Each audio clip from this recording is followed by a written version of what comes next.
It's like he was sick at the hospital, so he just thought, oh, maybe I should create a team, and now it's one of the most famous teams available like everywhere.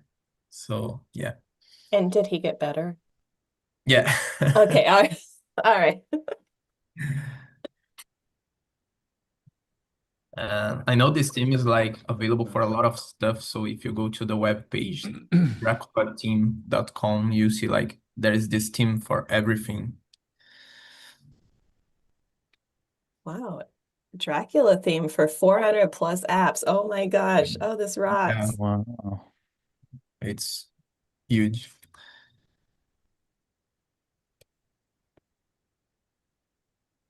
I wonder how accessible it is for colorblind people.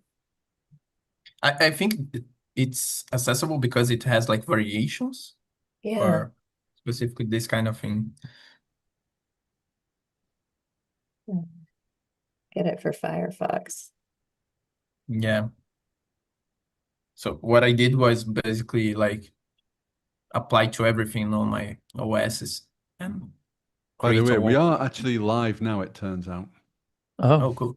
Oh, can I have the link? I've just sent yeah, it it's in. in the announcements Yes, channel. there it is. All right. So Perfect. I'm really everyone's watching this. It's like we're on a training day.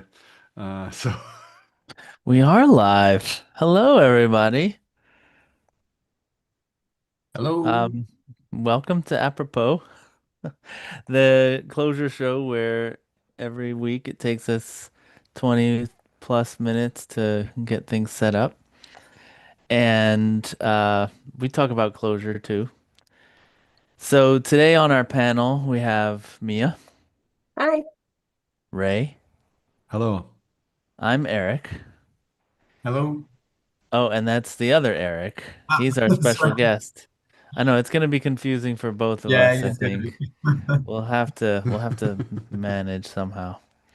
Yeah, I Um, have a nickname at Nubank that is called Greg, so feel free to call me Greg. It's gonna be easier. Greg, where does that come from? Yeah, that's just a long story. Like for my first company, so people just got uh they understood it wrongly what I was working and was a project called Aggregator, and then Ah, okay. they thought that was my name, so it was confused. And then suddenly, all the companies that I worked with later, they call me Greg, and like there's always someone that worked with me and call me Greg, and then just starts. And Okay. is there usually another Eric? Yeah. Have you ever been extra Greg and then you would have a harder choice? Yeah, when I joined Nubank, there was two Gregs and like seven Erics or something. Oh. Well, I guess you're a Greg, aren't you? Yeah. Yeah, so I think Greg is just easier. That's good. I like that, Ray. Oh, thank you. Yeah. Oh. That's an aggregator So, joke, that one. so, Eric, guess if I say it, it's not confusing. Greg, Yeah, uh, I will rename my name at Zone, so it's gonna be easier. No, it's okay. It's okay. no, that's We'll work it fine. out. I mean, let's just do it for comic effect, you know? It's okay. Would you uh share your screen so we can see your Clojure Yeah, setup? We're going to just sure. assume everyone knows who you are, Eric. Yeah, should we talk about Oh, what you're I going to guess talk we should. about today first? Yeah. So, So, are you the creator of Clojure LSP? No, not really. I'm the only maintainer right now, and the creator was Keith Nelson or Snow. Um, I think he's not very active at the community right now, but he was the creator back at 2018. Mm. Uh, and I started helping in 2019. And like there was at that time Clojure LSP was not very known and was not available at Canva and lots of other editors. And it was in a weird shape, let's say this, like We didn't have like CLJ Condo integration and lots of stuff. So uh, there's a lot of bugs, and I was helping him, and he um, he suggested that I like keep as the maintainer, so because things are gonna be easier because I was like annoying him all the time with stuff about the project. So he just thought it would be like a nice decision. And he's the maintainer of the project yet, but he opens issues and PRs when he has the free time because I think he has a lot of work or something. But yeah, I think it was a good decision because Clojure LSP grew a lot from that point because I put a lot of effort on it. So I think it was a nice decision. It's the magic of open source, right? Hmm. So, raise your hand if you use Clojure LSP. I use it. I have it Cool. integrated into Emacs. It's very nice. Hmm. Very nice to have like jump to definition and uh underline, you know, errors and stuff because it's got the condo integration. It's very cool. Yeah, I think I'm really happy with the state of it, especially because it's funny to see people using it, not knowing that they are using, you know. Hmm. Because Uh-huh.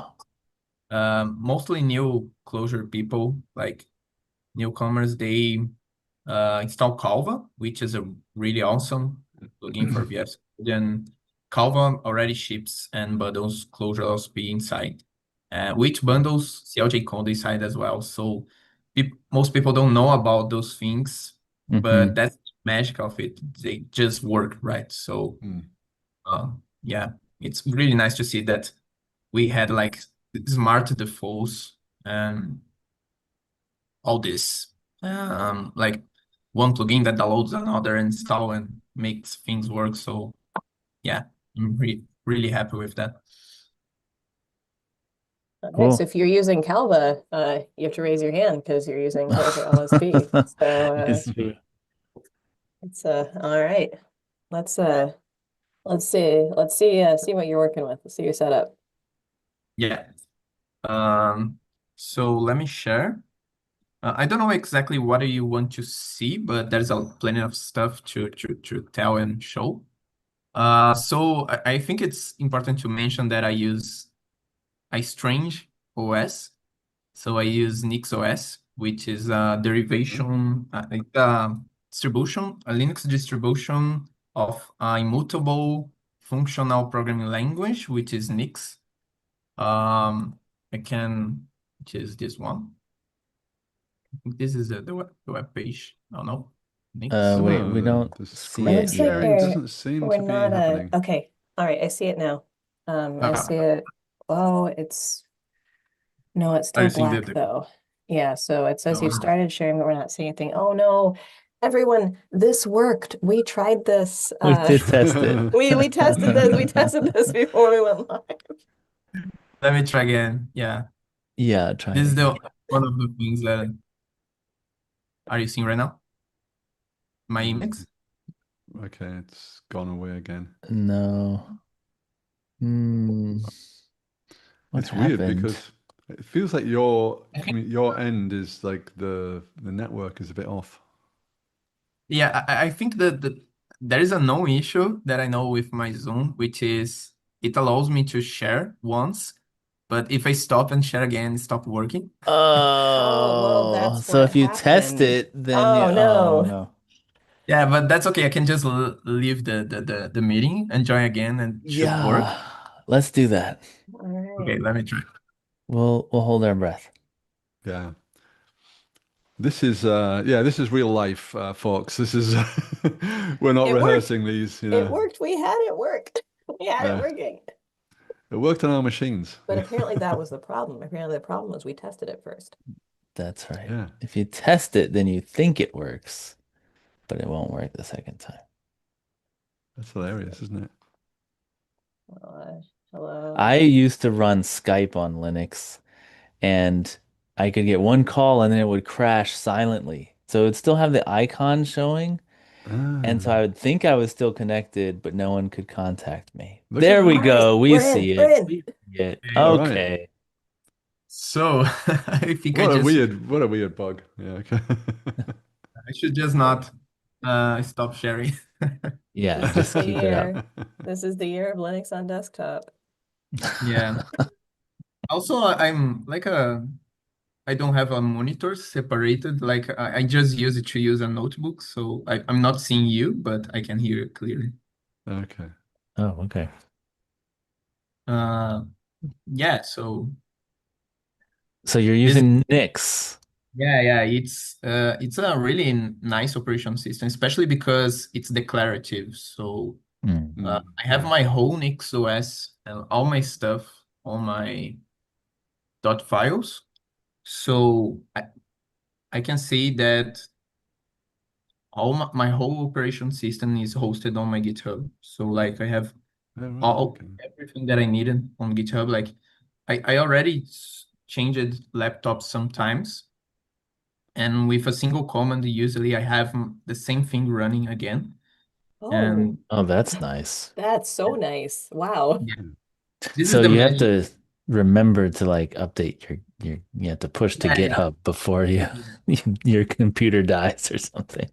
Yeah, I don't usually I don't this don't do this that regularly anymore because things are stable, you know. So for Uh-huh. example, Yeah. you Yeah. can see that I committed 2 weeks ago to add a new functionality for when I press the power button to become to handle how my lead switch is gonna work. So those small things, you know, like because all the Yeah. other stuff is already like pretty solid.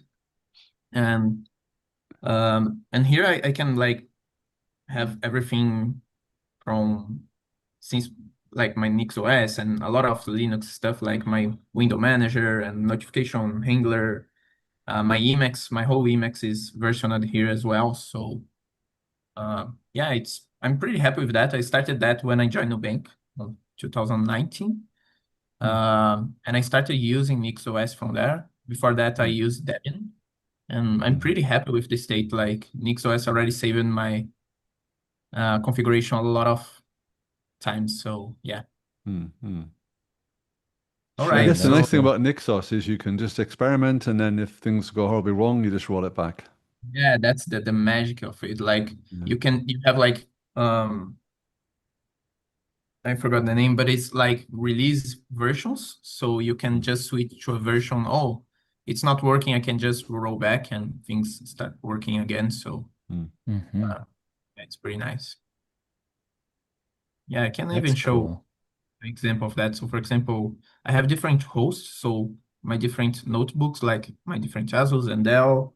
So I can have like specific programs and configurations. For example, things related with, I don't know, audio. So I just use Reaper, but there's a lot of stuff I can add, for example, for Clojure. So those are Clojure related things. So Clojure LSP, Babashka. So you Um, have this central repo where you can manage all of your uh, machines, yeah, essentially. yeah. And it's a fun fact too. And the Nix packages is one of the biggest GitHub repositories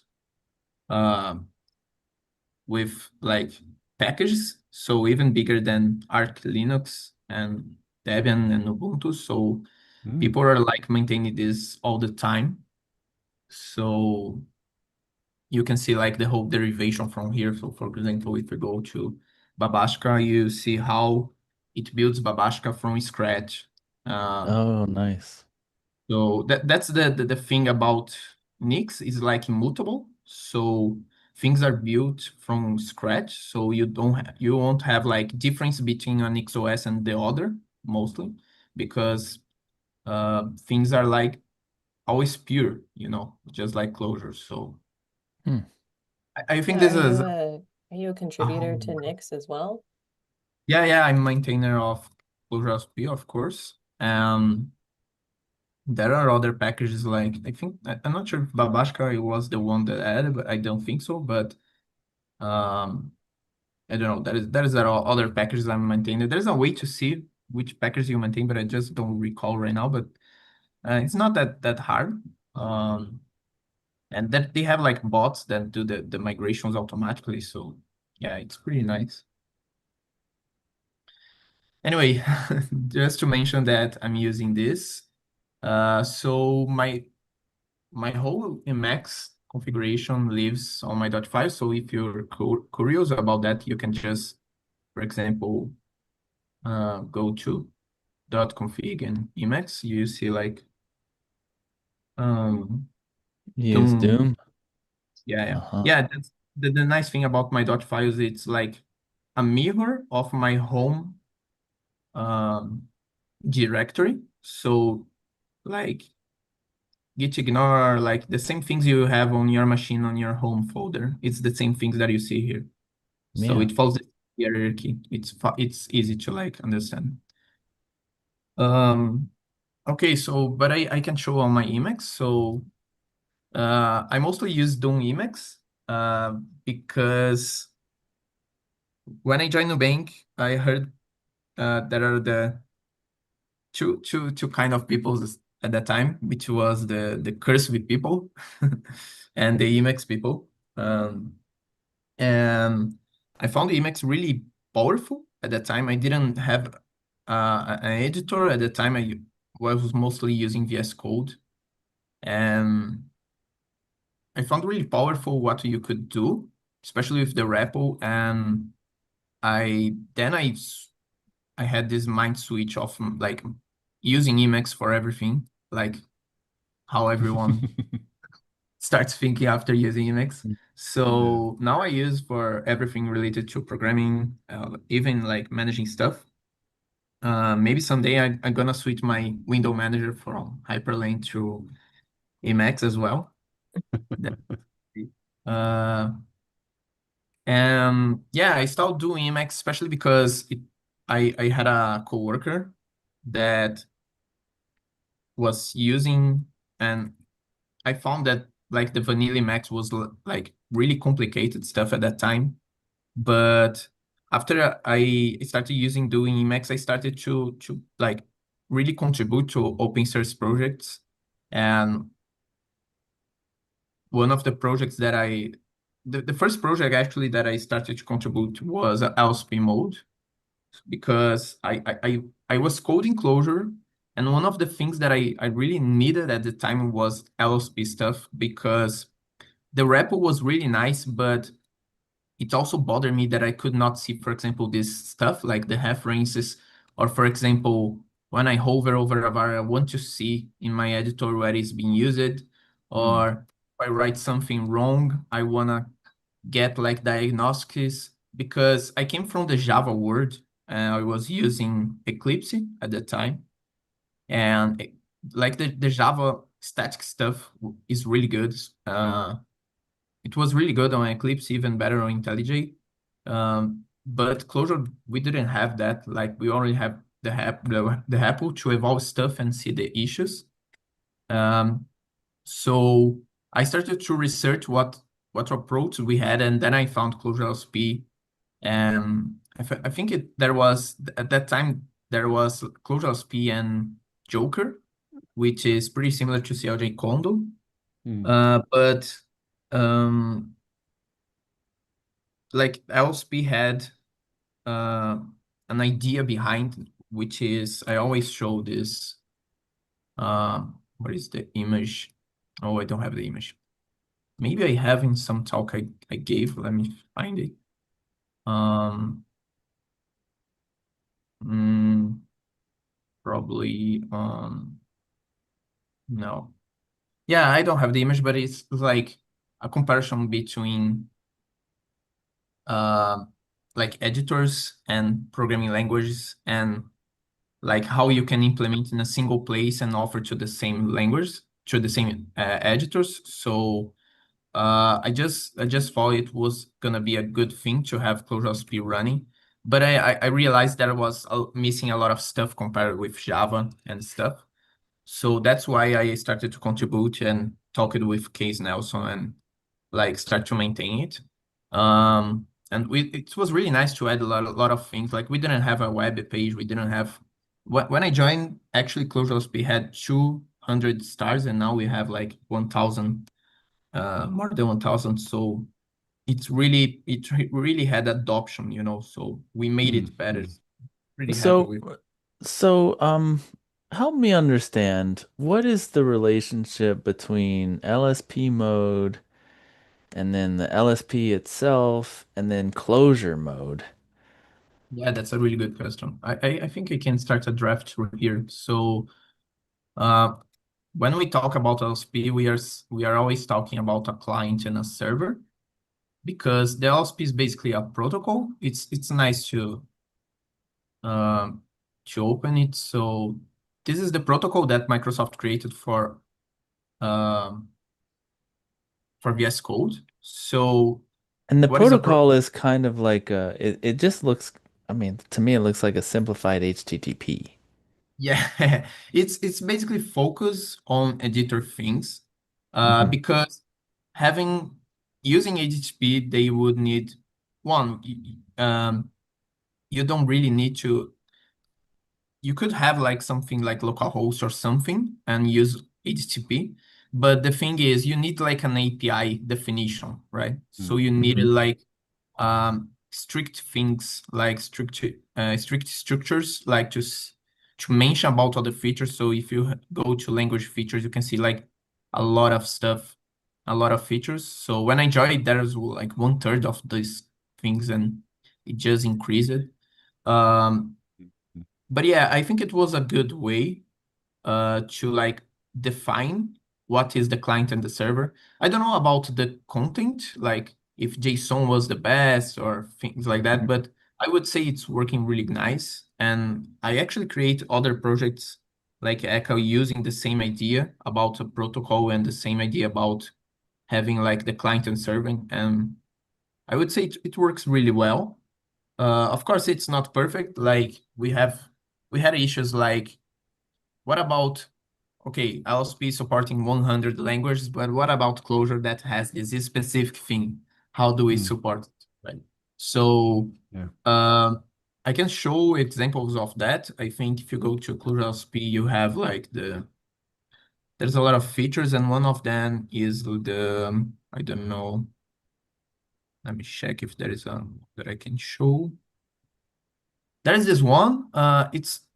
I will not say it's not common on other languages. I actually was inspired by Dart and Flutter, that they have the same thing, but it's something that is not in the protocol. So I wanted to hover to go to a test. So let me try to show this.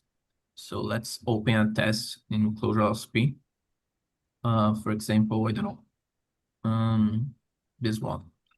And I want to show like the test tree of this. So something like that.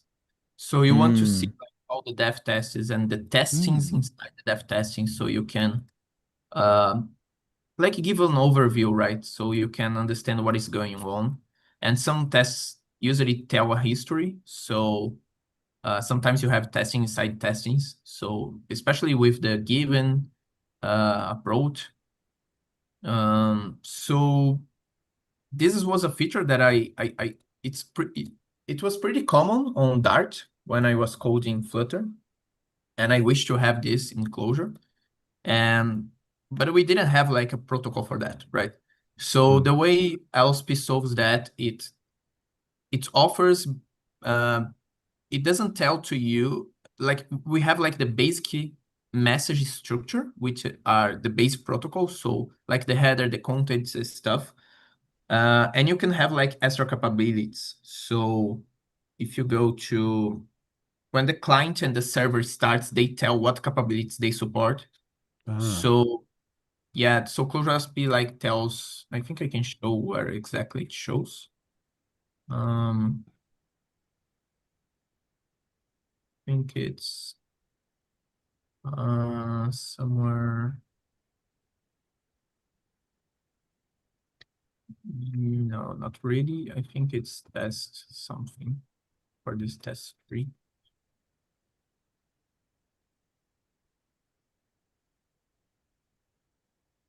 Mm, yeah, I'm not sure exactly where it's been years I did that, but the thing is, you can like tell to client what capabilities you have. For example, in the initialize, this is like the first message that the client sent to server. And during this, the client tells what capability, for example, this one, client capabilities. So the client can say, oh, I know how to apply edits. I know how to watch the changed files and stuff like that. And you can actually add other things to that. So of course, what is the advantage of that? Since you need to like change all clients to support that, right? So the thing is, you have like a standard. You have like like a standard of communication, which is the JSON RPC. You can have the server capability and the clients tell if they support or not. So you can like gradually upgrade the clients. So this is an example of a feature that I did. So I created on Clojure LSP, then I added to Emacs, then I added to Clojure LSP IntelliJ, and then Calva. So I was the one that was like opening the PRs gradually. So this is easier for a rollout as well. And they actually follow the same strategy. So if you go to handlers which show all the features of Clojure LSP, you see that you have test tree is not really a good example because it's a server thing. So the server side sends things to client and not the other side. But it's basically like a protocol following the other messages. So like this is the cool stuff. Like here's the check for the capability. Right.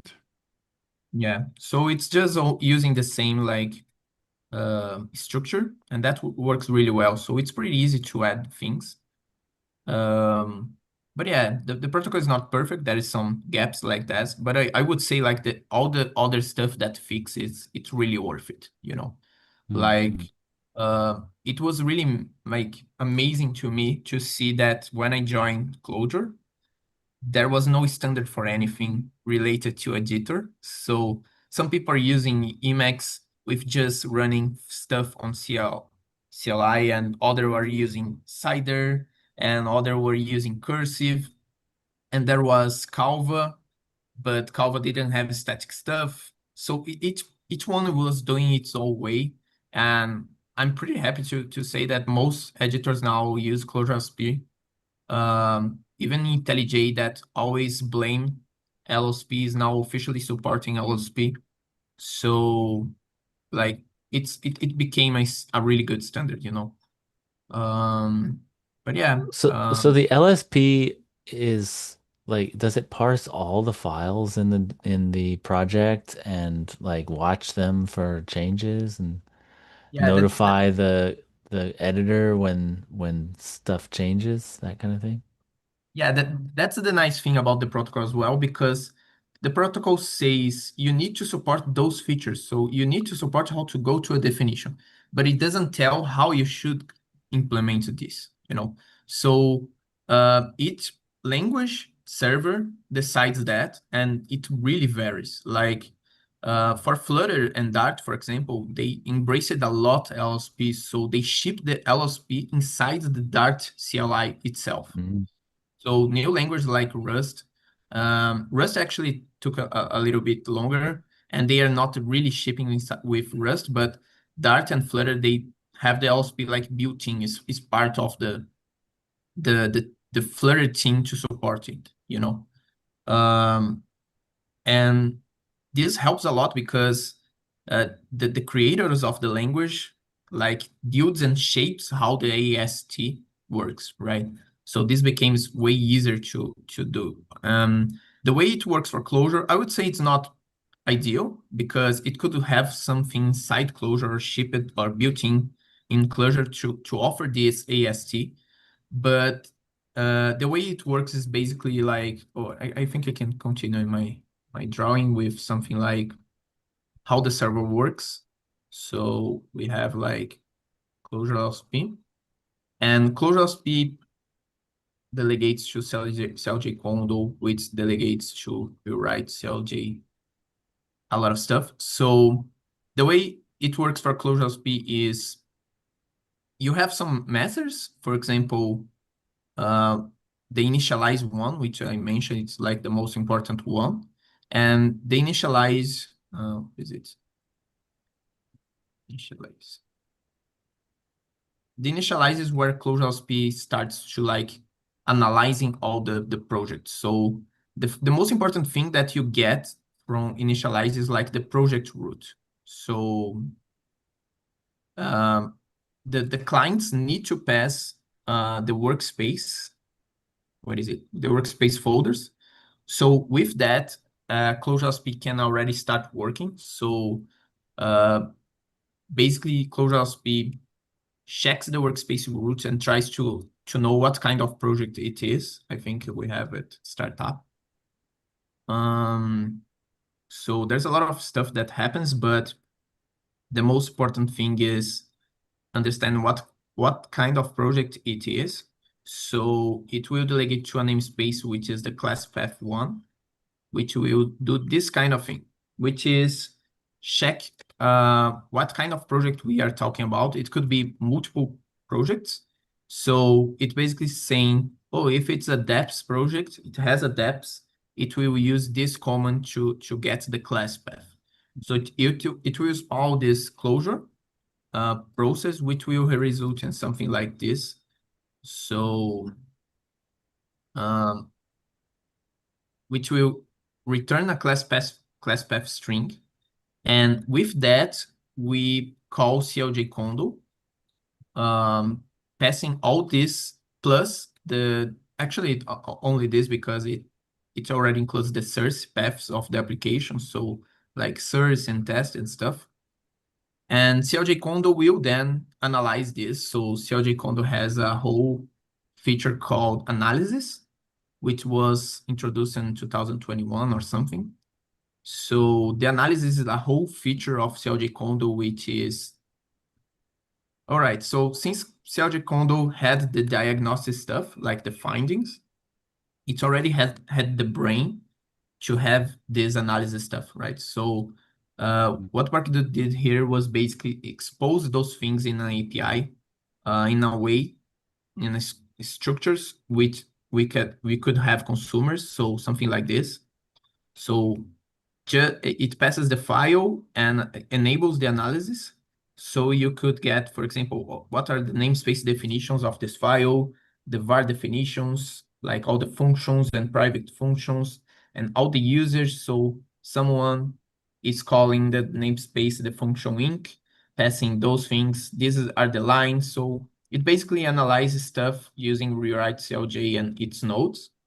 So what Clojure LSP does is basically get that for the whole class path and then it stores in memory. So Clojure LSP has this DB concept, which is basically an atom that we save some things of it in locally later. So I can actually show to you, I think, because what I can do, what is cool about Clojure LSP, you can code itself using a REPL. So I already have a new REPL command here, which is LSP Clojure new REPL connect. I add to LSP mode. So when I do this, I'm connected to a REPL of my running Clojure LSP, which is pretty crazy. So for example, I can even show to you this a little bit clearer. So for example, we have like the code actions, right? So I can just call LSP Clojure, actually code action, execute code action. So I will just use the shortcut here. So I have all the code actions that I can use. For example, oh, I want to change this function to privacy. So I can just cycle privacy. I can do again. So what is this code action? It's right here. So let's say hello Ray. And I will just evaluate this. And when I go again, I will say cycle privacy hello Ray. So this was one of the major things about Clojure LSP development because it makes so easier to understand why things are behaving like that. I can imagine you're not doing that in other LSPs, like having them run and Yeah. you're modifying them as they're running. That's really cool. Yeah, it's really useful, and I use it all the time. And there are some other like debugging things. For example, one of the hardest feature I did Clojure LSP, which is really complicated how it works, is the semantic tokens. So I can show a screenshot of how it works because it's So easier. what does it do? Yeah. Yeah, it's like this. Like since the language server, it was added later on the LSP, but it's used a lot nowadays. So since the language server knows how your language behaves, it can also tells what are the semantics of each part of the code, you know? Like usually semantic is related with syntax highlighting, which is how you color on the editor, but it's a little bit more abstract, like saying, this is a function, this is a macro, this is a variable or local variable, this is a keyword, right? So the server tells those kind of things to the editor, and the Mhm. editor can color this in different ways. So I think there was a comparison somewhere at LSP mode that I did. Oh, this is another feature I did for Dart. You can see like those lines, right? Mm. So those lines are pretty common on Flutter stuff where you have like children of children widgets. Right. So this is another example of a custom feature did for Dart. It was really nice to work on this one and pretty complex. So what is it? I think it's I know where is it. It's on maybe tutorials. Yeah, there is a guide. Mm.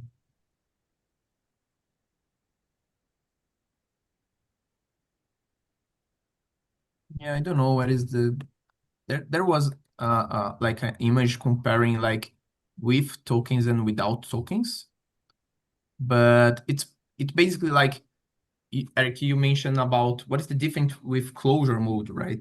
So this was something like when you open Emacs without or any other editor without LSP, you only have like the basic mode of that language. Like um, it's basically use tree-seeder or some other kind of AST or regex to know how to color those tokens, you know. Hmm. But Clojure and some other languages, this is not enough. Like you need more context. You can't color, for It's example. true. You have like symbols and they're all just Yes, symbols. And how do you know what it's gonna dereference to? And I mean I just bet that it has like hard coded stuff. Like, well, if they're closure core things, we'll call them functions. There's some basic, def in, let, if that will color a certain way, but exactly. we don't really know Exactly. what they are. Especially like custom macros, right? So Yeah. there are things like you don't know until you do a analysis, and sometimes this analysis requires like analysis of jars and external dependence. You know, Uh-huh. the best, really the best place to know this kind of thing is the LSP or the REPL. So Cider have this same feature on its side, but again, you need a REPL, and You need to this be is a connected to a running REPL and it will exactly, and query it itself. yeah. So it's pretty complex also how this logic works because one of the things that Microsoft face when it's implement that is how to tell from server side to client side about the whole tokens of a whole document. So there are so many things to mention, like, oh, you should color this parenthesis and the token next is a different token, and this token, the length is like 4 characters. So it's pretty hard to tell those kind of things. So Yeah. what Microsoft did was like created a whole system about like tokens. So just to let you know, So, we lost your share screen. oh, Yeah. Oh my God. Now you got to start again. let me, If you were talking about something you were showing us, we can't see it anymore. yeah, let me try again. Can you Come on. see? Come on. No. No. No, no. It's a one time only, Eric. You gotta you gotta Yeah, go out. Turn it I off and have. turn it on again. Yeah, I'm just checking if there is another option besides that one, but I don't think so. Um, okay, I'll stop sharing and leave and join again. Yeah, we'll be here.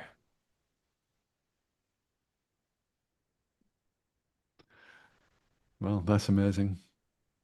Is it the region, or do we blame NixOS? Or do we blame Zoom for not Mm. fully supporting Linux?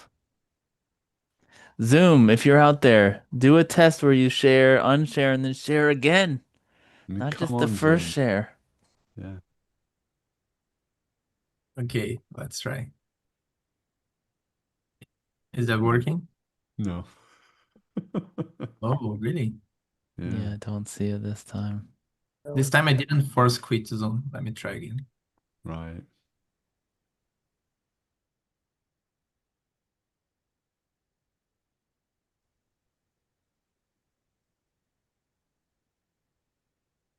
Wow, he force quit and he really is just frozen Still there. hanging on now. Yeah. Okay. That force quit seems to have left everything in a bad state on the server. Yeah. So it's crazy. What Oh, about there we now? see it. It's Yay. back again though. There's two of you, but that's okay. Yeah. More of you is Yeah, better. It's fine. eventually one will die. Okay, so what I was probably, yeah, about the semantic tokens. So are you seeing Chrome? Yeah. Okay, Oh, we see it. so We see it. Mhm. yeah, it was really hard to like they found a way to send only numbers, so something like that. So each 5 sequence of numbers, there was a new sequence of tokens. So this basically means second line walk 5 characters, then Ah. it has 3 of length.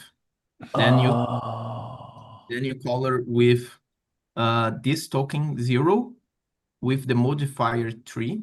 So each token could be something like this. So you are saying if this is a type, a class, and non property, event, function, and there's a lot of generic stuff that doesn't apply Mm-hmm.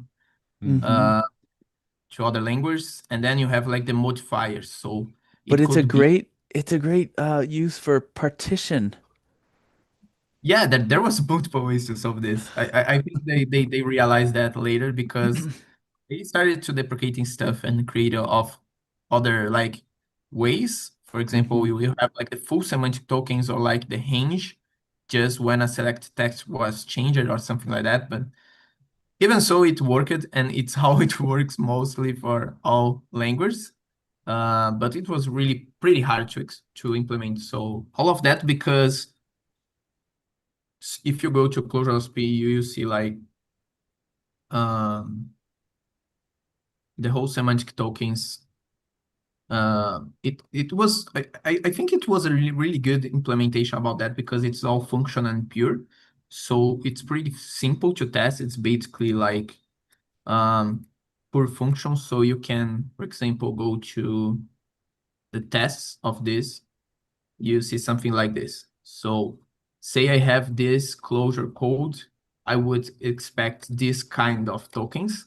So on the 0, you have like a namespace. Actually 0 walk 4, which is this one. and then 7 of length, and then you color with the token and modifier 0. So yeah, and so on.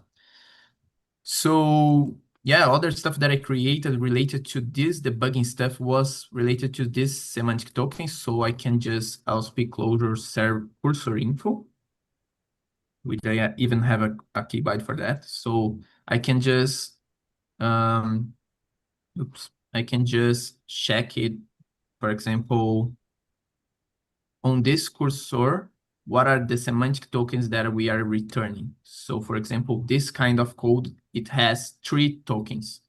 So we have a token of type, we have an event and a function, which I know the name is weird, event, but it was the way I found to like name this slash, which doesn't have like a concept in the protocol. But that doesn't really matter because it's just an internal name. In the end, we are like coloring with this purple, this white, and like the green. So yeah, Right. it's an example of and a modifier. You can see like the full tokens, it's a little bit bold. Mm. It's because it has a modifier of like a function definition. So if I can actually show again here.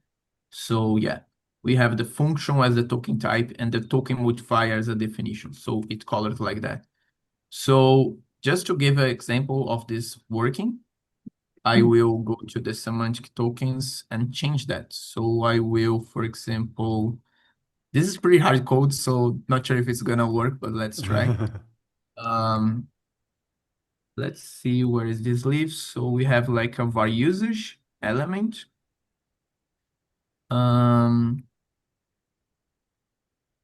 So it has, actually I want the definition. So here is where we are basically converting adapting the CLJ code analysis to this stuff. So we just found, for example, that this is a var definition. There's a way to check that as well. So that debug command of mine, it shows the element I'm hovering. So this is the exact CLJ condo analysis of this element that I had. So Right. we can, Okay. yeah, all the condo stuff. There's a lot of stuff here that doesn't come like from condo built in. So we enhance with more things. So this element is a var definition. Actually, it's a var definition. What is it here? So it will fall. Oops. It will fall probably here in this function, and on this function, we have a check to see if has defined by, which is just it was defined by a def test. So it will fall on this definition. So if I remove this and evaluate and go here, we will lose the bold. But we will lose the bold only when the LSP client do the semantic tokens request again. Because in the practice, this doesn't happen changing the internal of an LSP. So for example, It's cached locally. yes, it has a cache. Oh, So did yeah, it there? Okay. it lost the bold, but Yeah. you can see that there are some delay. There are things that I need to fix related to this feature because it's really complex. But this is an Emacs issue because the client, if you think that the logic in the server is complex, you have no idea how it's on the client, especially with the Lisp. It's like a mess. So it was like VS Code. When I did that for VS Code and IntelliJ, it was pretty easy because they already had all the SDK to make it work, but we didn't have for Emacs. So there are some failures in Emacs that you see like glitches, like blinking stuff. But I would say that it works pretty well, like most of the part. Like you have the stuff like macros and so on. So yeah, that's the semantic tokens. I think it's a feature that everyone uses all the time, but they don't know that it has like huge word happening. Um, I have other hidden gems as well I can show, but I don't know if you have any plans to talk about anything different. What is your favorite feature of Oh, Clojure LSP?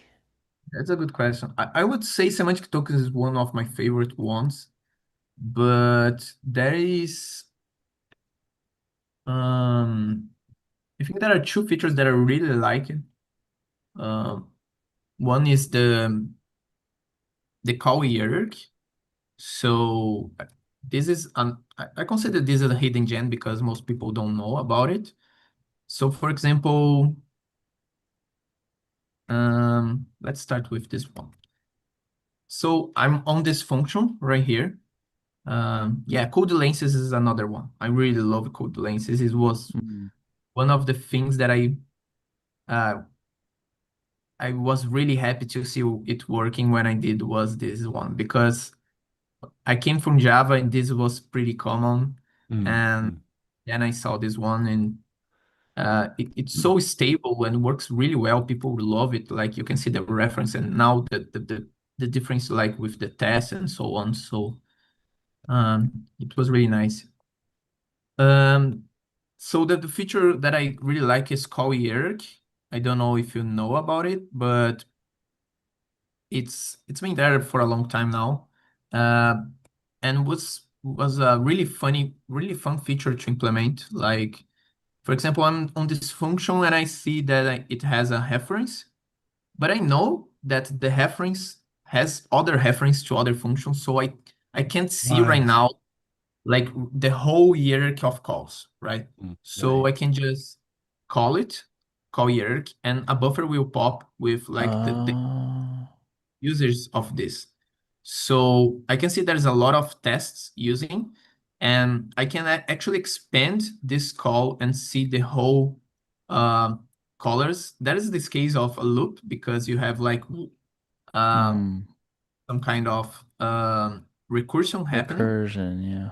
Yeah, but it works really well when you want to debug or refactor something and you want to understand like the blast radius because most people usually call the reference of this one and then see this one and call the reference again and then you see this. So Right. Right. Yeah. instead of Yeah. this kind of thing, you can like get some internal thing. For example, the shared namespace is a good one. It's like I would choose one.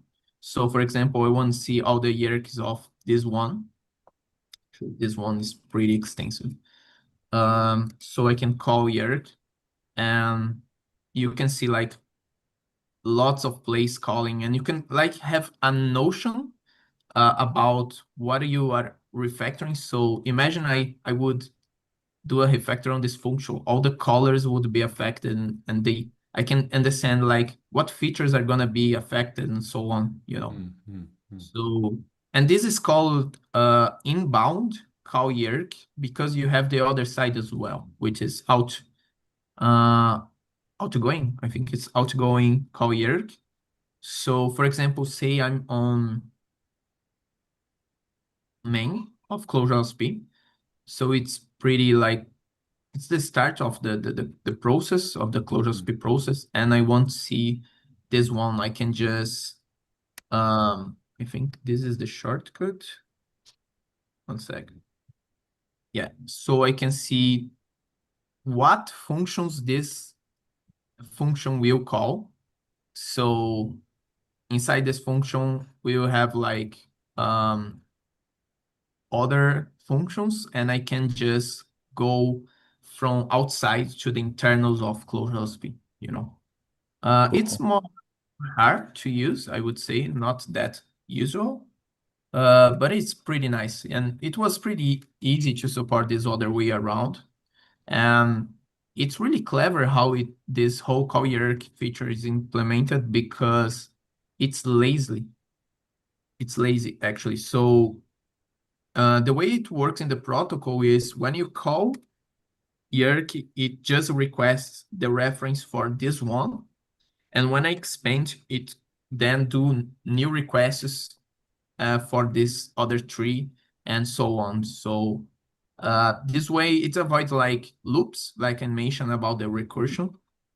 And it's pretty fast, right? It's just calling references of this function. So if your language server has a pretty fast performance and Clojure LSP has good performance after it started, um, it's gonna work really nice.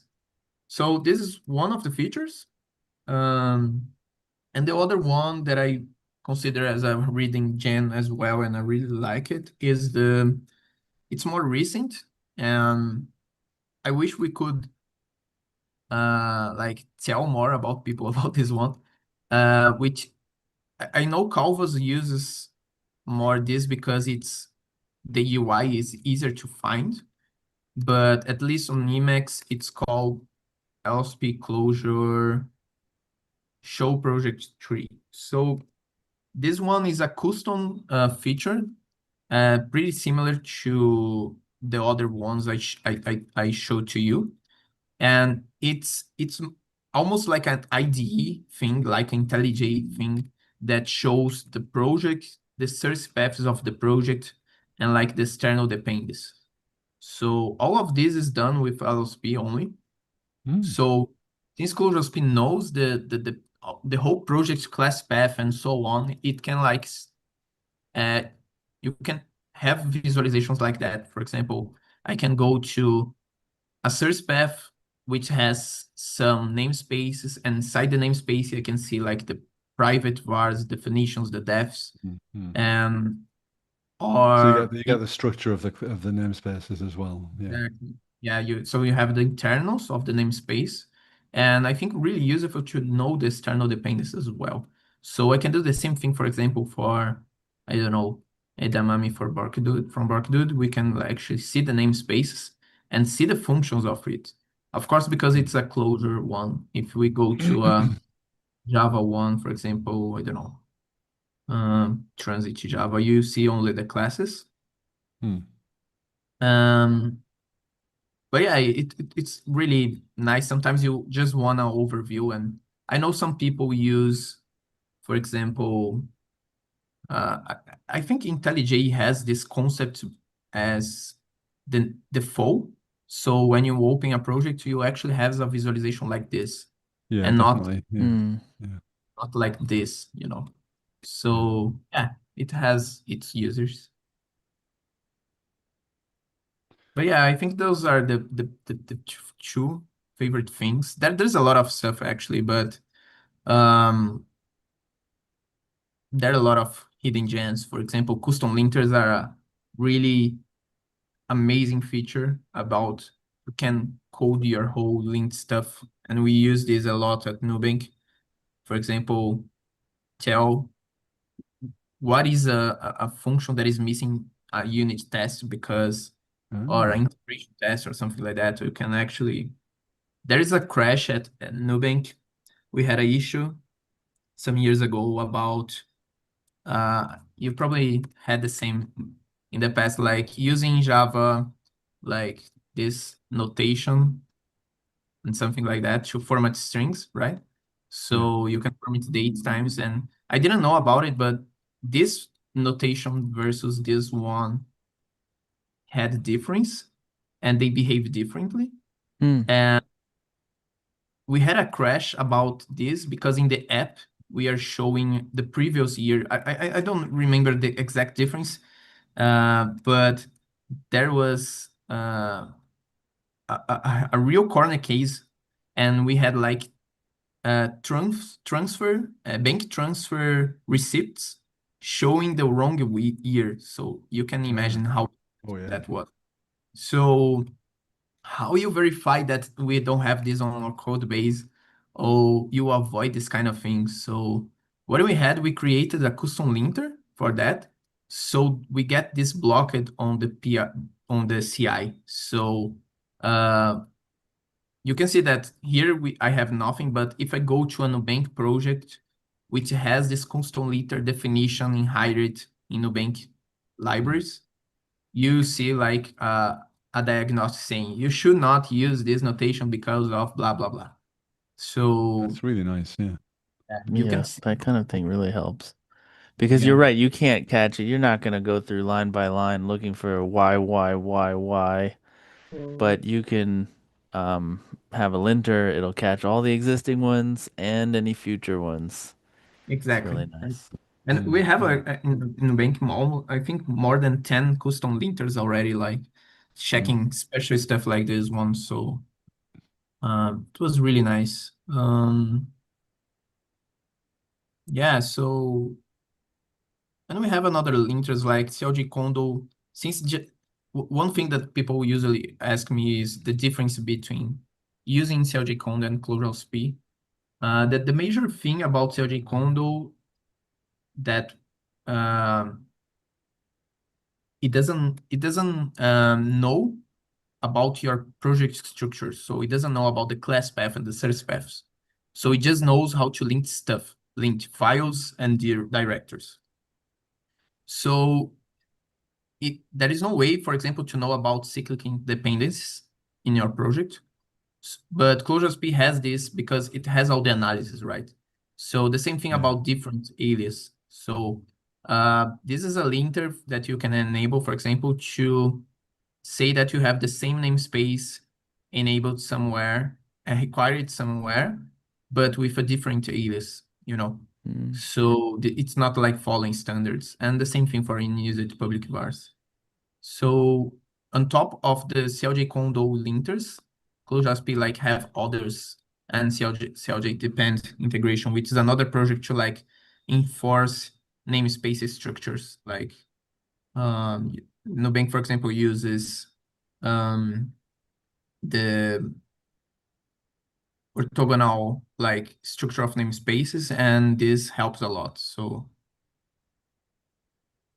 yeah. Um There's a lot of hidden gems, I would say, like a lot of comments that people don't know about it. For example, to sort maps.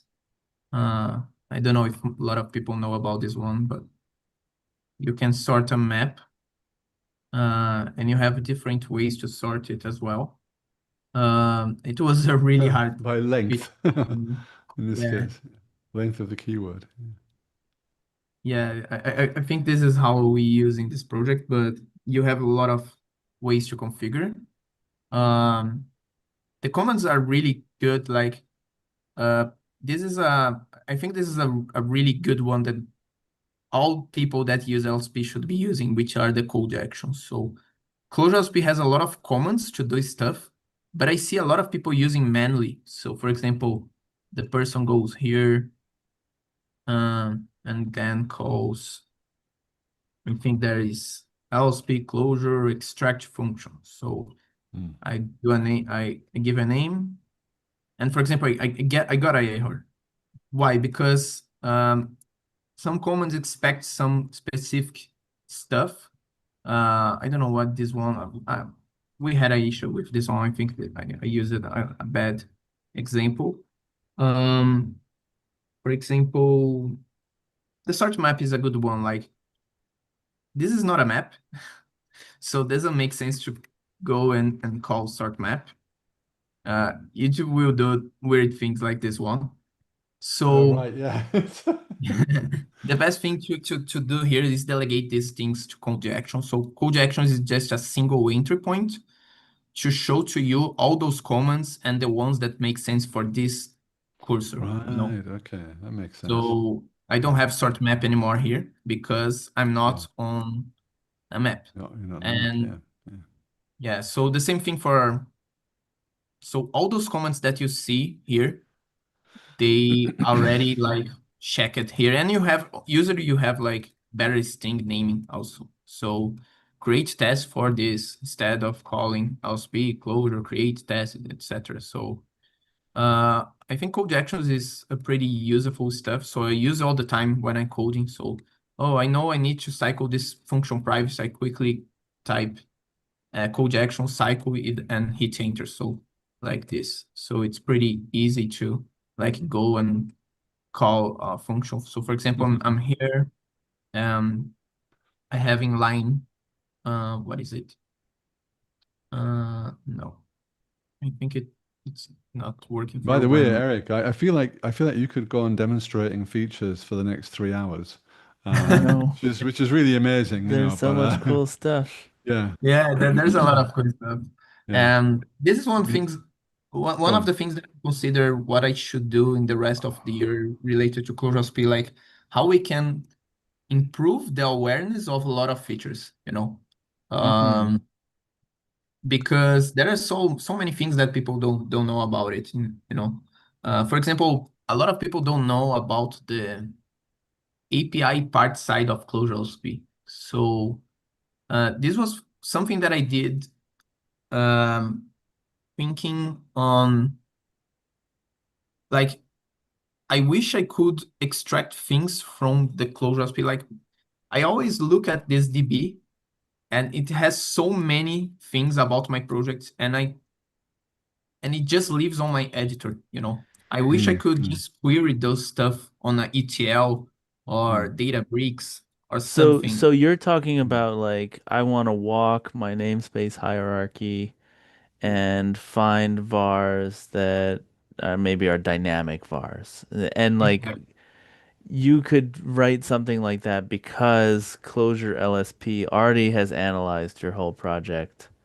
Yeah. Huh, So okay. it- it's like you can do this with CLJ Condo only, but like I mentioned, it doesn't have like project um, Right. awareness. So Clojure has all of that, and you can, for example, call.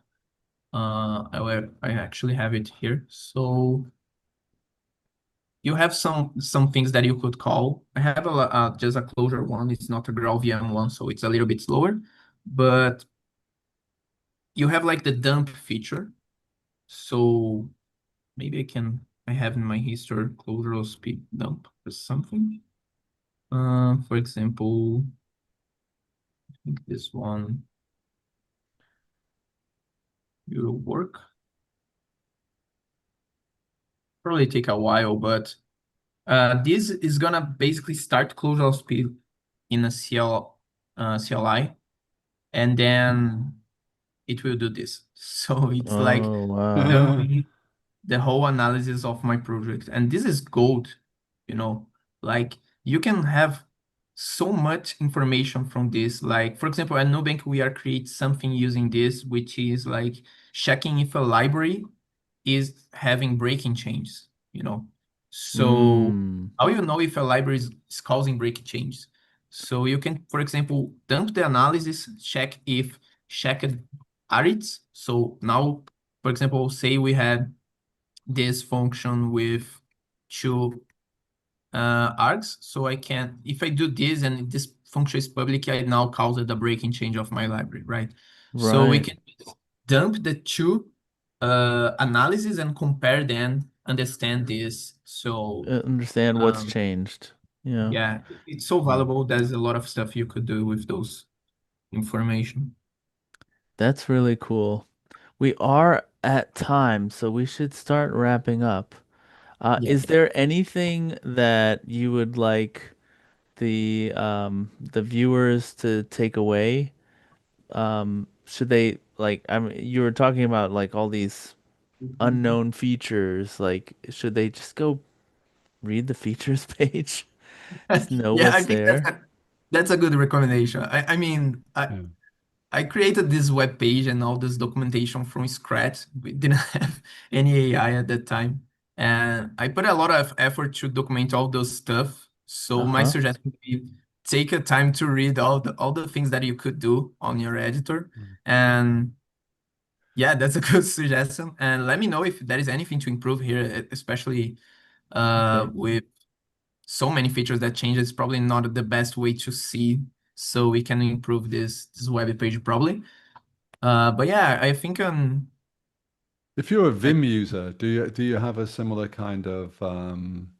yeah, a similar you kind of like set of features? Because I'm thinking people access it through different shells, don't they? They access it through, yeah, Conjure or whatever. actually, Yeah.